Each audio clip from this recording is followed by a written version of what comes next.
Hello friends, ഒട്ടും കെമിക്കലില്ലാതെ വളരെ നാച്ചുറലായിട്ട് തന്നെ നമുക്ക് നരച്ച മുടി ഡൈ ചെയ്യാൻ കഴിഞ്ഞാലോ. അതേപോലെ 100 ഇയേഴ്സായിട്ട് നമ്മൾ ഉപയോഗിച്ച് വരുന്ന ഈ നാച്ചുറൽ ഹെയർ ഡൈ അറിയാതെ പോയാൽ വലിയ നഷ്ടം തന്നെയാണ്. അപ്പോൾ എല്ലാവർക്കും welcome back to Tasty Curry. അതുപോലെ കുറച്ച് കിച്ചൺ ടിപ്പൊക്കെ ഉൾപ്പെടുത്തിയിട്ടുണ്ട്. അപ്പോൾ ഒരിക്കൽ കൂടി എല്ലാവർക്കും വെൽക്കം ബാക്ക് ടു ടേസ്റ്റി കറി.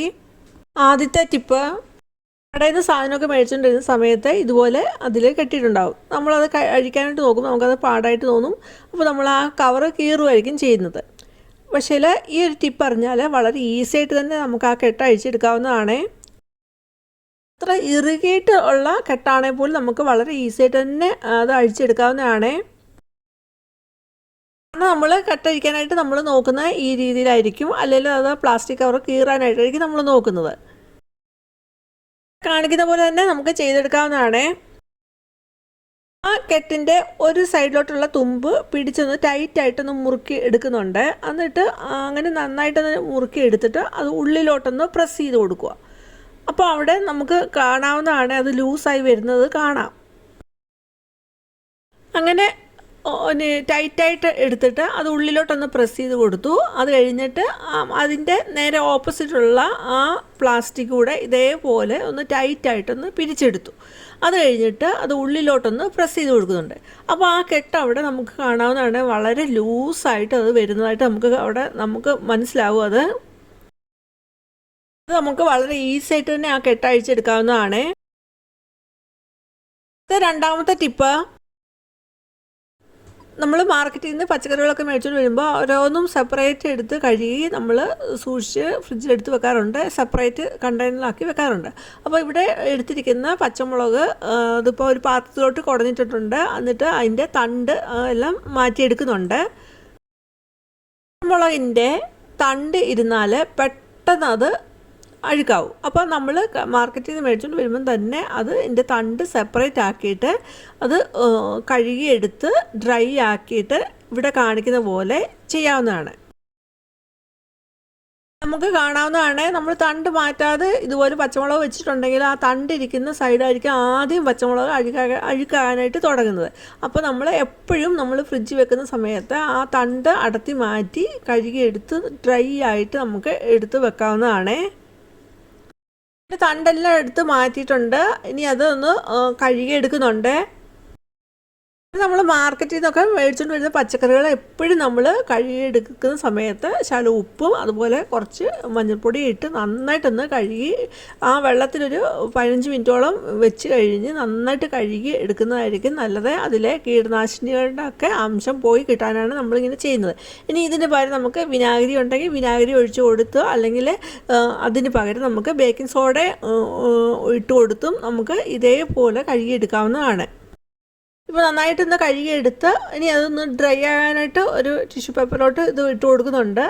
അത് കഴിഞ്ഞ് നന്നായിട്ട് ഡ്രൈ ആയി വരുന്ന സമയത്ത് ഒരു കണ്ടെയ്നറിലോട്ട് ഇട്ട് കൊടുക്കുന്നുണ്ട്. ഇവിടെ ഞാൻ എടുത്തിരിക്കുന്ന പച്ചമുളക് കുറച്ചേ ഉള്ളൂ, അതുകൊണ്ട് ഞാൻ ആ എടുത്തിരിക്കുന്ന കണ്ടെയ്നറിലോട്ട് ഞാൻ അടിയിൽ ടിഷ്യൂ പേപ്പറൊന്നും ഇട്ട് കൊടുത്തിട്ടില്ല. നമുക്ക് ഇപ്പോൾ പച്ചമുളകൊക്കെ ഒത്തിരി ഉണ്ടെങ്കിൽ നമ്മൾ ആ എടുക്കുന്ന കണ്ടെയ്നറിൻ്റെ അടിയിൽ ചില ടിഷ്യൂ പേപ്പർ ഇട്ട് കൊടുക്കുന്നത് നല്ലതായിരിക്കും. അതേപോലെ വളരെ നല്ലൊരു ടിപ്പാണ്, പച്ചമുളക് ഇതുപോലെ സ്റ്റോർ ചെയ്യുന്ന സമയത്ത് 1-2 ഡ്രോപ്പ് വെളിച്ചെണ്ണ ഒഴിച്ച് കൊടുത്ത് ആ പച്ചമുളകിൽ അതൊന്ന് കോട്ട് ചെയ്തെടുക്കുവാണെങ്കിൽ അത് മാസങ്ങളോളം പച്ചമുളക് അഴുക്കാതിരിക്കുന്നതായിരിക്കും. ഉള്ളി വെളിച്ചെണ്ണ ഒഴിച്ച് കൊടുത്ത് അതൊന്ന് പച്ചമുളകിലൊന്ന് കോട്ട് ചെയ്തെടുത്തിട്ടുണ്ട്. ഇനി ഇതൊന്ന് അടച്ചു കൊടുത്ത് ഫ്രിഡ്ജിൽ സൂക്ഷിച്ചെടുത്ത് വെക്കുന്നുണ്ട്. നമുക്ക് ഇങ്ങനെയാണെങ്കിൽ മാസങ്ങളോളം നമുക്ക് ഇത് പച്ചമുളക് ഒട്ടും അഴുക്കാതെ നമുക്ക് സ്റ്റോർ ചെയ്ത് വെക്കാവുന്നതാണ്. അപ്പോൾ ഇങ്ങനെ ഒന്ന് ചെയ്ത് നോക്കിയിട്ട് നിങ്ങളുടെ അഭിപ്രായം എന്താണെന്ന് പറയാൻ മറന്നു പോകരുത്. അടുത്ത മൂന്നാമത്തെ ടിപ്പ്, എന്നിട്ട് ഒരു 4 പച്ചമുളക് എടുക്കുന്നുണ്ട്. അതുപോലെ ഒരു ഫോർക്കും എടുത്തിട്ടുണ്ട്. ഒരു കട്ടിങ് ബോർഡിലോട്ട് വെച്ചിട്ട് നമുക്കത് ഒന്ന് ചെറുതായിട്ട് കട്ട് ചെയ്തെടുക്കാവുന്നതാണ്. അപ്പോൾ ചിലരുടെയൊക്കെ കൈ ഭയങ്കര സെൻസിറ്റീവ് ആയിരിക്കും. പച്ചമുളകൊക്കെ ഇതുപോലെ എടുക്കുവാണെങ്കിൽ, എടുത്ത് അരിയുവാണെങ്കിൽ അത് കൈയൊക്കെ ഭയങ്കരമായിട്ട് നീറ്റിലെടുക്കാറുണ്ട്. ഉള്ളവർക്ക് ഉപയോഗിക്കാൻ പറ്റിയ നല്ലൊരു ടിപ്പാണിത്. കുത്തി കൊടുത്ത ഒരു പച്ചമുളക് വളഞ്ഞിരിക്കുന്നതുകൊണ്ട് ഞാൻ സ്ട്രെയിറ്റ് ആയിട്ടുള്ള ഒരു പച്ചമുളക് മാറ്റി എടുത്തുന്നേ ഉള്ളൂ കേട്ടോ. ഇങ്ങനെയാകുമ്പോൾ നമുക്കത് പച്ചമുളക് തൊടാതെ തന്നെ അത് കട്ട് ചെയ്തെടുക്കാം. അങ്ങനെ വരുന്ന സമയത്ത് കൈ നീറ്റിലൊന്നും ഉണ്ടാകത്തില്ല. ചിലരുടെ കൈ പെട്ടെന്ന് സെൻസിറ്റീവ് ആയിട്ട് ഭയങ്കരമായിട്ട് നീറ്റിലൊക്കെ ഉണ്ടാവും. എൻ്റെ കൈ അങ്ങനെ സെൻസിറ്റീവ് അല്ല, പക്ഷേ ചില സമയത്ത് നീറ്റിൽ എടുത്തിട്ടുണ്ട്. ആ സമയത്ത് ആ നീറ്റെടുക്കുന്ന ചില സ്ഥലത്ത് ഇങ്ങനെ ഒരു ലൈൻ പോലെ റെഡ് കളറിൽ വന്നിട്ടുണ്ട്. അത് ഞാൻ 2-3 പ്രാവശ്യം അങ്ങനെ വന്നിട്ടുണ്ട്. ഒന്നുകിൽ കഞ്ഞിവെള്ളത്തിൽ മുക്കും, അല്ലെങ്കിൽ ഐസ് കട്ട എടുത്ത് വെക്കാറുണ്ട്, അല്ലെങ്കിൽ വെളിച്ചെണ്ണ തൂത്ത് കൊടുക്കാറുണ്ട്. പക്ഷേ അതിലൊന്നും ആ നീറ്റിൽ മാറത്തില്ല. പക്ഷേ ഇപ്പം ടിപ്പൊക്കെ ഇടാൻ തുടങ്ങിയപ്പോഴാണ് ഈ ഒരു കാര്യം അറിയുന്നത്. വിനാഗിരി ഉണ്ടെങ്കിൽ നമ്മൾ കയ്യിലൊന്ന് തൂത്ത് കൊടുത്താൽ മതി, സെക്കൻഡുകളിനുള്ളിൽ തന്നെ ആ നീറ്റിലൊക്കെ മാറിക്കിട്ടും. അപ്പോൾ കൈ എരിവാണേൽ നമ്മൾ പച്ചമുളകൊക്കെ എടുത്ത് അരിയുന്ന സമയത്ത് കൈ എരിവാണേൽ നമുക്ക് വിനാഗിരി ഒരു തുള്ളി ഒന്ന് ഒഴിച്ചു കൊടുത്ത് തൂത്താൽ മതി. ആ സെക്കൻഡിൽ തന്നെ കൈ നീറ്റിലൊക്കെ മാറി കിട്ടും. അടുത്ത 4ാമത്തെ ടിപ്പ്, പാത്രത്തിൽ ചെറിയ ചൂടോട് കൂടിയ കഞ്ഞിവെള്ളമാണ് എടുത്തിരിക്കുന്നത്. നമുക്കറിയാം കഞ്ഞിവെള്ളത്തിന് ഒരുപാട് ഗുണങ്ങളുണ്ട്. നമുക്ക് പല രീതിയിൽ കഞ്ഞിവെള്ളം ഇവിടെ ഉപയോഗിക്കാവുന്നതാണ്. അപ്പോൾ ഞാനിവിടെ എങ്ങനെയാണ് ഉപയോഗിക്കുന്നത് നമുക്ക് നോക്കാം. കാലിയായിട്ടുള്ള നമ്മൾ കളയാൻ വെച്ചിരിക്കുന്ന ടൂത്ത് പേസ്റ്റ് കവറാണ് എടുത്തിരിക്കുന്നത്. സാധാരണ നമ്മൾ ഈ തീർന്ന് വരുന്ന സമയത്ത്, ഇതുപോലെ വരുന്ന സമയത്ത് നമ്മൾ അതെടുത്ത് കളയായിരിക്കും ചെയ്യുന്നത്. പക്ഷേ ഇതൊന്ന് നമ്മളൊന്ന് മുറിച്ച് അതൊന്ന് ഓപ്പണാക്കി നോക്കുവാണെങ്കിൽ നമുക്ക് കാണാം ഇതിൽ ധാരാളം തന്നെ ടൂത്ത് പേസ്റ്റ് ഇരിക്കുന്നതായിട്ട് കാണാം. അതുകൊണ്ട് നമുക്ക് എന്താ ചെയ്യുന്നതെന്ന് നോക്കാം. ഞാൻ 3-4 പീസായിട്ട് കട്ട് ചെയ്തെടുക്കുന്നുണ്ട്. എന്നിട്ട് ഓരോ പീസും ആ കഞ്ഞിവെള്ളത്തിലോട്ട് ഇട്ട് അതൊന്ന് കഴുകിയെടുക്കുന്നുണ്ട്. അപ്പോൾ നമുക്ക് കാണാം അതിൻ്റെ ഉള്ളിൽ കുറേ ടൂത്ത് പേസ്റ്റ് ഇരിപ്പുണ്ട്. അത് പക്ഷേ നമ്മൾ ഞെക്കി എടുക്കാനായിട്ട് ബ്രഷിലോട്ട് എടുക്കുമ്പോൾ നമുക്കത് കിട്ടത്തുണ്ടാവില്ല. പക്ഷേ ഇത് ഓപ്പണാക്കി ഈ രീതിയിൽ നോക്കുമ്പോൾ മാത്രമേ നമുക്കറിയത്തുള്ളൂ ഇത്രയും ടൂത്ത് പേസ്റ്റ് അതിനകത്തുണ്ടെന്നുള്ളത്. ഈ വളർച്ചയ്ക്ക് വേണ്ടി നമ്മൾ കഞ്ഞിവെള്ളം ഉപയോഗിക്കാറുണ്ട്. അതുപോലെ ഹെയർ ഡൈക്ക് ആയിട്ട് നമ്മൾ കഞ്ഞിവെള്ളം ഉപയോഗിക്കാറുണ്ട്. അതേപോലെ നമ്മൾ പുറത്തൊക്കെ പോയിട്ട് വന്നിട്ട് നമ്മുടെ മുഖമൊക്കെ കരുവാളിച്ചിരിക്കും. അപ്പോൾ ആ ഒരു കഞ്ഞിവെള്ളത്തിൻ്റെ ഐസ് ക്യൂബ് ആക്കിയിട്ടുണ്ടെങ്കിൽ അത് മുഖത്തൊന്ന് തൂത്ത് കൊടുത്താൽ മതി.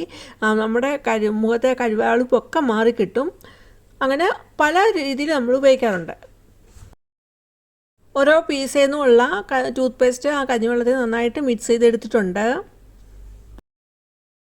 പേസ്റ്റ് കഞ്ഞിവെള്ളത്തിൽ നന്നായിട്ട് ലയിച്ച് ചേരുന്നതിന് വേണ്ടി നമുക്ക് ചെറിയ ചൂടുവെള്ളം ആയിട്ടുള്ള കഞ്ഞിവെള്ളം എടുക്കാം. അപ്പോൾ ഇനി ചൂടുവെള്ളമായിട്ടുള്ള കഞ്ഞിവെള്ളം ഇല്ലെങ്കിൽ ചെറിയ ചൂടുവെള്ളം ഒന്ന് ഒഴിച്ചു കൊടുത്താലും മതി.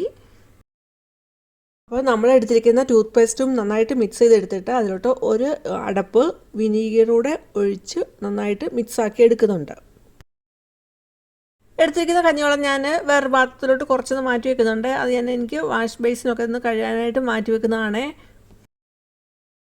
ഈ ചാനൽ ആദ്യമായിട്ട് കാണുന്നവരാണെങ്കിൽ സബ്സ്ക്രൈബ് ഓൾ എന്ന ഓപ്ഷനോട് തന്നെ ചെയ്ത് വെക്കാൻ ഓർമ്മിപ്പിക്കുന്നു. അതുപോലെ നിങ്ങൾക്ക് ഈ വീഡിയോ കാണുന്ന കൂട്ടത്തിൽ ഇഷ്ടപ്പെടുവാണെങ്കിൽ ലൈക്ക് ചെയ്യുന്ന സമയത്ത് ഹൈപ്പ് ചെയ്യാനൂടെ മറന്നു പോകരുത്. കുക്കിംഗ് ഒക്കെ കഴിഞ്ഞ് വരുന്ന സമയത്ത് ഗ്യാസ് സ്റ്റവ് ഒക്കെ ഈ രീതിയിലായിരിക്കും ഇരിക്കുന്നത്. ഫുഡ് പാർട്ടുകളൊക്കെ വീണിട്ട് എല്ലാം അഴുക്കായിട്ടുണ്ടാവും, എണ്ണമയോ ഒക്കെ തെറിച്ചത് അഴുക്കായിട്ടുണ്ടാവും. അപ്പോൾ അങ്ങനെ വരുന്ന സമയത്ത് നല്ലൊരു ക്ലീൻ സൊല്യൂഷനാണ് നമ്മളിവിടെ ഉണ്ടാക്കിയിരിക്കുന്നത്. അപ്പോൾ ഒരു തുണി ഇതിലോട്ട് മുക്കിയിട്ട് ആ ഗ്യാസ് സ്റ്റവ് ഒക്കെ ഒന്ന് തുടച്ചെടുക്കുന്നുണ്ട്. എണ്ണമയോ ഒക്കെ നമുക്ക് വളരെ പെട്ടെന്ന് തന്നെ ഇങ്ങനൊരു സൊല്യൂഷൻ ഉണ്ടെങ്കിൽ നമുക്ക് അത് ക്ലീനാക്കി എടുക്കാവുന്നതാണ്. ഇപ്പം ഗ്യാസ് സ്റ്റവ് എല്ലാം നല്ല ക്ലീനാക്കി എടുത്തിട്ടുണ്ട്. അപ്പോൾ നിങ്ങൾ ഇതുപോലെ ഒന്ന് ചെയ്ത് നോക്കിയിട്ട് നിങ്ങളുടെ അഭിപ്രായം പറയാൻ മറന്നു പോകരുത്. അടുത്ത 5ാമത്തെ ടിപ്പ്, ആ കട്ട് ചെയ്ത ടൂത്ത് പേസ്റ്റ് കവറിൻ്റെ ക്യാപ്പുള്ള പാർട്ട് വെച്ചിട്ട് നമുക്ക് എന്താ ചെയ്യാമെന്ന് നോക്കാം. ചുരുക്കം പറഞ്ഞാൽ നമുക്ക് ഒന്നും തന്നെ വേസ്റ്റാക്കി കളയാനായിട്ടില്ല. എല്ലാം നമുക്ക് മാക്സിമം യൂട്ടിലൈസ് ചെയ്യാൻ പറ്റുന്നതാണ്. ആ ടൂത്ത് പേസ്റ്റ് കവർ നന്നായിട്ടൊന്ന് കഴുകി എടുക്കുന്നുണ്ട്. വളരെ നന്നായിട്ട് തന്നെ അത് കഴുകി സോപ്പൊക്കെ ഇട്ട് നന്നായിട്ട് തന്നെ കഴുകി എടുക്കണം. ഇപ്പോൾ നന്നായിട്ട് തന്നെ അത് കഴുകിയെടുത്തിട്ടുണ്ട്. ഇനി അതെന്താ ചെയ്തെന്ന് നോക്കാം. ഇപ്പോൾ ഞാനിവിടെ ഒരു കുപ്പി എടുത്തിട്ടുണ്ട്. കുപ്പിയിലോട്ട് മുകളിലോട്ട് ഇത് വെച്ച് കൊടുക്കുന്നുണ്ട്. ഇവിടെ കാണിക്കുന്ന പോലെ തന്നെ ചെയ്തെടുക്കാവുന്നതാണ്. അപ്പോൾ ഞാനിവിടെ ഒരു ഗ്ലാസ്സിൽ വെള്ളം എടുത്തിട്ടുണ്ട്. ആ ഗ്ലാസ്സിൽ വെള്ളം എടുത്തിട്ട് നമുക്ക് ഇപ്പോൾ ഒരു കുപ്പിയിലോട്ടൊക്കെ ഒഴിക്കണം. അധികം വലിപ്പമില്ലാത്ത കുപ്പിയിലോട്ടൊക്കെ നമുക്ക് വെള്ളമായിക്കോട്ടെ ഓയിലായിക്കോട്ടെ നമുക്ക് ഒഴിക്കണമെന്നുണ്ടെങ്കിൽ ഇതുപോലൊരു ചോർപ്പിന് പകരം നമുക്ക് ഇതുപോലൊരു സാധനം ഉണ്ടെങ്കിൽ നമുക്ക് അതിലൂടെ ഒന്ന് ഒഴിച്ചു കൊടുത്താൽ മതി. ഒട്ടും തന്നെ വെളിയിൽ പോകാതെ തന്നെ നമുക്ക് ഒഴിച്ചെടുക്കാവുന്നതാണ്. 6ാമത്തെ ടിപ്പ്, ഒരു പാത്രത്തിൽ ശകലം തേയിലപ്പൊടി എടുത്തിരിക്കുന്ന കോട്ടനാണ്. അപ്പോൾ ആ കോട്ടൺ ഒന്ന് നിരത്തി നല്ല തിന്നാക്കി എടുക്കുന്നുണ്ട്.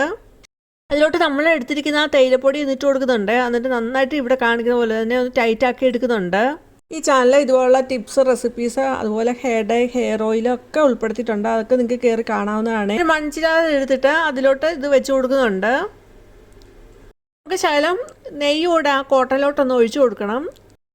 ഇത് എല്ലാവർക്കും തന്നെ യൂസ്ഫുൾ ആണെന്ന് കരുതുന്നു. യൂസ്ഫുൾ ആണെങ്കിൽ ലൈക്ക് ചെയ്യാനും മറന്നു പോകരുത്, അതുപോലെ ഹൈപ്പ് ചെയ്യാനും മറന്നു പോകരുത്. ഇതിക്ക് പകരം നമുക്ക് കാസ്റ്റർ ഓയിൽ അല്ലെങ്കിൽ വെളിച്ചെണ്ണയൊക്കെ ഉപയോഗിക്കാവുന്നതാണ്. ഇപ്പോൾ എൻ്റെ കയ്യിൽ നെയ്യ് ഉണ്ടായിരുന്നുകൊണ്ട് അത് ഒഴിച്ചു കൊടുത്തതാണ്. വലുപ്പത്തിലുള്ള 3 പാത്രം എടുത്തിട്ടുണ്ട്. അതൊന്ന് കമത്തി വെച്ചേക്കുവാണ്. എന്നിട്ട് ആ കോട്ടൺ ബോളൊന്ന് കത്തിച്ച് കൊടുക്കുന്നുണ്ട്. പിന്നീട് ഒരു പാത്രം എടുത്തിട്ട് ഇവിടെ കാണിക്കുന്ന പോലെ ഒന്ന് കമത്തി വെച്ച് കൊടുക്കാം. കോട്ടൺ ബോൾ കത്തുന്ന സമയത്ത് ആ പാത്രം അങ്ങനെ കമത്തി വെക്കുമ്പോൾ ആ കരി ആ പാത്രത്തിൽ കളക്ട് ചെയ്യാനായിട്ട് നമുക്ക് പറ്റുന്നതാണ്. കോട്ടൺ ബോളെല്ലാം നന്നായിട്ട് കത്തി ആ പാത്രത്തിൻ്റെ ചൂടൊക്കെ മാറിക്കിട്ടിട്ടുണ്ട്. ഇത് ഇനി ഒന്ന് എടുക്കുന്നുണ്ട്. അപ്പോൾ നമ്മുടെ പാത്രത്തിൽ നന്നായിട്ട് കരിയൊക്കെ കളക്ട് ചെയ്തിട്ടുണ്ട്. ഒട്ടും കെമിക്കൽ ഇല്ലാതെ തന്നെ നമുക്ക് ഉപയോഗിക്കാൻ പറ്റിയ നല്ലൊരു നാച്ചുറലായിട്ടുള്ള ഒരു ഹെയർ ഡൈ ആണ് ഇവിടെ ഉണ്ടാക്കിയിരിക്കുന്നത്. വർഷങ്ങൾ പഴക്കമുള്ള ഒരു നാച്ചുറലായിട്ടുള്ള ഹെയർ ഡൈ പ്രിപ്പറേഷൻ തന്നെയാണ് ഇത്. ഈ രീതിയിലാണ് കൺമഷിയൊക്കെ ഉണ്ടാക്കിയെടുക്കുന്നത്. ആ പാത്രത്തിൽ കളക്ട് ചെയ്ത് കരി ശകലം എടുത്ത് കയ്യിലൊന്ന് റബ്ബ് ചെയ്ത് കാണിക്കുന്നുണ്ട്. കയ്യിൽ ഇത് കാണുമ്പോൾ തന്നെ നിങ്ങൾക്ക് മനസ്സിലാവും നല്ലതായിട്ട് തന്നെ കളർ വന്നിട്ടുണ്ട്. ഒട്ടും കെമിക്കലില്ലാതെ തന്നെ നമുക്ക് ഇൻസ്റ്റൻ്റായിട്ട് ഉപയോഗിക്കാൻ പറ്റിയ നല്ലൊരു ഹെയർ ഡൈ തന്നെയാണിത്. കയ്യിൽ അത് തൂത്ത് കാണിക്കുന്നുണ്ട്. അപ്പോൾ എന്നിട്ട് ഒരു ടിഷ്യൂ പേപ്പർ വെച്ചിട്ട് അതൊന്ന് റബ്ബ് ചെയ്ത് കാണിക്കുന്നുണ്ട്. എന്നിട്ട് ടിഷ്യൂ പേപ്പറിലൊന്നും നമുക്ക് അത് പറ്റി പിടിക്കുന്നതായിട്ട് കാണുന്നില്ല. അപ്പോൾ നമുക്ക് ഇത് മുടിയിൽ ഇത് അപ്ലൈ ചെയ്യുന്ന സമയത്താണെങ്കിലും നമ്മുടെ തുണിയിലൊന്നും ഒട്ടിപ്പിടിക്കുകയൊന്നും ചെയ്യത്തില്ല, അതുപോലെ ഒലിച്ചിറങ്ങുകയൊന്നും ചെയ്യത്തില്ല. ആ പാത്രത്തിൽ കളക്ട് ചെയ്ത കരിയെല്ലാം ഒരു കട്ടിയുള്ള പ്ലാസ്റ്റിക് പേപ്പർ വെച്ചിട്ട് അതൊന്ന് നമുക്ക് ബൗളിലോട്ട് കളക്ട് ചെയ്തെടുക്കാവുന്നതാണ്. അതിലോട്ട് ഞാൻ നേരത്തെ ഇതുപോലെ കരിയാക്കി വെച്ചിരിക്കുന്ന കരിയോടാണ് ഇട്ട് കൊടുക്കുന്നത്. എന്നിട്ട് നന്നായിട്ടൊന്ന് മിക്സ് ആക്കുന്നുണ്ട്. അതിലോട്ട് പിന്നീട് ഒരു 1/2 ടീസ്പൂണ് അലോവേര ജെല്ലാണ് ഇട്ട് കൊടുക്കുന്നത്. എന്നിട്ട് നന്നായിട്ട് മിക്സ് ആക്കി എടുക്കുന്നുണ്ട്. അതിലോട്ട് ശകലോടെ അലോവേര ജെല്ലൂടെ ഇട്ട് കൊടുത്ത് നന്നായിട്ട് മിക്സ് ചെയ്തെടുക്കുന്നുണ്ട്. അലോവേര ജെല്ലിന് പകരം നമുക്ക് കാസ്റ്റർ ഓയിൽ, വെളിച്ചെണ്ണയൊക്കെ ഒഴിച്ച് കൊടുത്ത് നന്നായിട്ട് മിക്സ് ചെയ്തെടുക്കാവുന്നതാണ്. അപ്പോൾ ഞാനിവിടെ അലോവേര ജെല്ല് കൊടുത്തത് അത് നമ്മൾ ഒഴിച്ച് കൊടുത്ത് നന്നായിട്ട് മിക്സാക്കി കുറച്ച് കഴിയുമ്പോൾ നല്ല കട്ടിയായിട്ട് അത് നല്ലതായിട്ട് അത് ആ അലോവേര ജെല്ലെല്ലാം അതുമായിട്ട് അബ്സോർവ് ചെയ്ത് നല്ല കട്ടിയായിട്ട് ഇത് വരും. അത് കാരണമാണ് അത് ചേർത്ത് കൊടുത്തത്. അലോവേര ജെല്ല് കൊടുത്ത് അതൊന്ന് നന്നായിട്ടൊന്ന് അബ്സോർവ് ചെയ്ത് കട്ടിയായിട്ട് വരണമെങ്കിൽ അത് കുറച്ച് സമയം എടുക്കുന്നതാണ്. അപ്പോൾ അതുകൊണ്ട് ഞാൻ ഒരു പാൻ വെച്ച് ആ പാനിലോട്ട് കുറച്ച് വെള്ളം ഒഴിച്ചു കൊടുത്ത് ഗ്യാസ് ഓണാണ്. അത് ചൂടായി വരുന്ന സമയത്ത് നമുക്ക് ഈ പാത്രം അതിലോട്ടൊന്ന് ഇറക്കി വെച്ച് കൊടുക്കാവുന്നതാണ്. ഇത് 2 മിനിറ്റ് ആയിട്ടുണ്ട്. നിങ്ങൾക്ക് നോക്കുമ്പോൾ തന്നെ കാണാം നല്ല ആയിട്ട് അതിൽ അബ്സോർവ് ചെയ്ത് നന്നായിട്ട് ഇത് ഹാർഡായിട്ട് വരുന്നതായിട്ട് കാണാം. ഇനിയിപ്പോൾ ഇത് ഗ്യാസ് ഓഫാക്കി ഇത് തണുക്കാനായിട്ട് മാറ്റി വെച്ചിട്ട് നമുക്കൊരു കുപ്പിയിലോട്ട് ഇത് എടുത്ത് വെക്കാവുന്നതാണ്. ഇത് 2 മിനിറ്റായി ഈ ചൂടുവെള്ളത്തിൽ ഇത് നന്നായിട്ടൊന്ന് മിക്സ് ചെയ്ത് എടുത്തിട്ടുണ്ട്. അപ്പോഴത്തേന് നല്ലതായിട്ട് ഹാർഡായിട്ട് വരുന്നതായിട്ട്